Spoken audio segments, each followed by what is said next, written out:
हमारे चैनल को सब्सक्राइब करें और लाइक कमेंट करें। निर्गमन 4, मूसा का अद्भुत सामर्थ्य पाना। 1। तब मूसा ने उत्तर दिया कि वे मेरी प्रतीति न करेंगे और न मेरी सुनेंगे, वरन कहेंगे कि यहोवा ने तुझको दर्शन नहीं दिया। 2। यहोवा ने उससे कहा, तेरे हाथ में वह क्या है?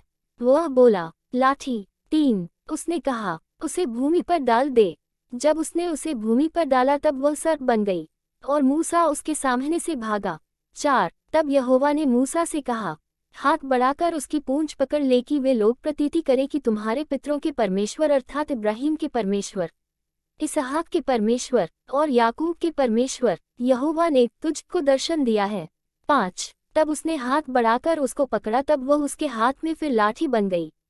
6। फिर यहोवा ने उससे ये भी कहा कि अपना हाथ छाती पर रखकर ढांप। सो उसने अपना हाथ छाती पर रखकर ढांप लिया। फिर जब उसे निकाला तब क्या देखा कि उसका हाथ कोढ़ के कारण हिम के समान श्वेत हो गया है। 7। तब उसने कहा, अपना हाथ छाती पर फिर रखकर ढांप। और उसने अपना हाथ छाती पर रखकर ढांप लिया, और जब उसने उसको छाती पर से निकाला तब क्या देखता है कि वह फिर सारी देह के समान हो गया। 8। तब यहोवा ने कहा, यदि वे तेरी बात की प्रतीति न करें और पहले चिन्ह को न माने, तो दूसरे चिन्ह की प्रतीति करेंगे। 9। और यदि वे इन दोनों चिन्हों की प्रतीति न करें और तेरी बात को न माने, तब तू नील नदी से कुछ जल लेकर सूखी भूमि पर डालना, और जो जल तू नदी से निकालेगा वह सूखी भूमि पर लोहू बन जाएगा। 10। मूसा ने यहोवा से कहा, हे मेरे प्रभु, मैं बोलने में निपुण नहीं, न तो पहले था और न जब से तू अपने दास से बातें करने लगा। मैं तो मुंह और जीभ का भद्दा हूँ।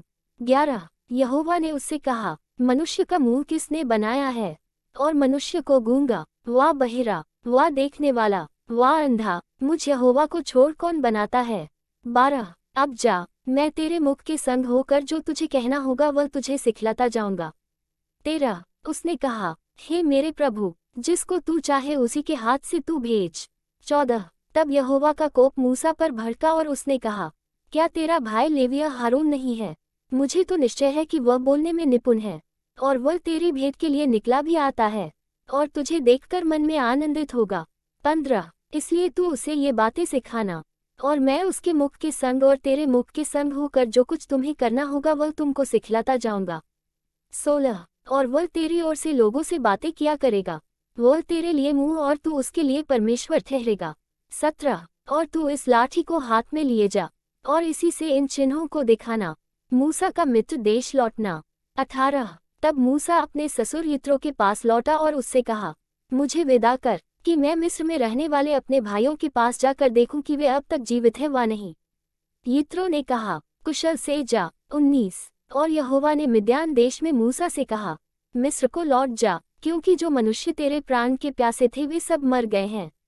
20। तब मूसा अपनी पत्नी और बेटों को गदहे पर चढ़ाकर मिस्र देश की ओर परमेश्वर की उस लाठी को हाथ में लिए हुए लौटा। 21। और यहोवा ने मूसा से कहा, जब तू मिस्र में पहुंचे तब सावधान हो जाना, और जो चमत्कार मैंने तेरे वश में किए हैं उन सबों को फिरौन को दिखलाना, परंतु मैं उसके मन को हठीला करूंगा, और वह मेरी प्रजा को जाने न देगा। 22। और तू फिरौन से कहना कि यहोवा यों कहता है कि इस्राएल मेरा पुत्र वरन मेरा जेठा है। 23। और मैं जो तुझसे कह चुका हूँ कि मेरे पुत्र को जाने दे कि वह मेरी सेवा करे, और तूने अब तक उसे जाने नहीं दिया, इस कारण मैं अब तेरे पुत्र वरन तेरे जेठे को घात करूंगा। 24। और ऐसा हुआ कि मार्ग पर सराय में यहोवा ने मूसा से भेंट करके उसे मार डालना चाहा। 25। तब सिप्पोरा ने एक तेज चकमक पत्थर लेकर अपने बेटे की खलरी को काट डाला, और मूसा के पांवों पर यह कहकर फेंक दिया कि निश्चय तू लोहू बहाने वाला मेरा पति है। 26। तब उसने उसको छोड़ दिया, और उसी समय खतने के कारण वह बोली, तू लोहू बहाने वाला पति है। 27। तब यहोवा ने हारून से कहा, मूसा से भेंट करने को जंगल में जा, और वह गया और परमेश्वर के पर्वत पर उससे मिला और उसको चूमा। 28। तब मूसा ने हारून को ये बतलाया कि यहोवा ने क्या क्या बातें कहकर उसको भेजा है, और कौन कौन से चिन्ह दिखलाने की आज्ञा उसे दी है। 29। तब मूसा और हारून ने जाकर इस्राएलियों के सब पुरनियों को इकट्ठा किया। 30। और जितनी बातें यहोवा ने मूसा से कही थी वह सब हारून ने उन्हें सुनाई, और लोगों के सामने वे चिन्ह भी दिखलाए। 31। और लोगों ने उनकी प्रतीति की, और यह सुनकर कि यहोवा ने इस्राएलियों की सुधि ली और उनके दुखों पर दृष्टि की है, उन्होंने सिर झुकाकर दंडवत की।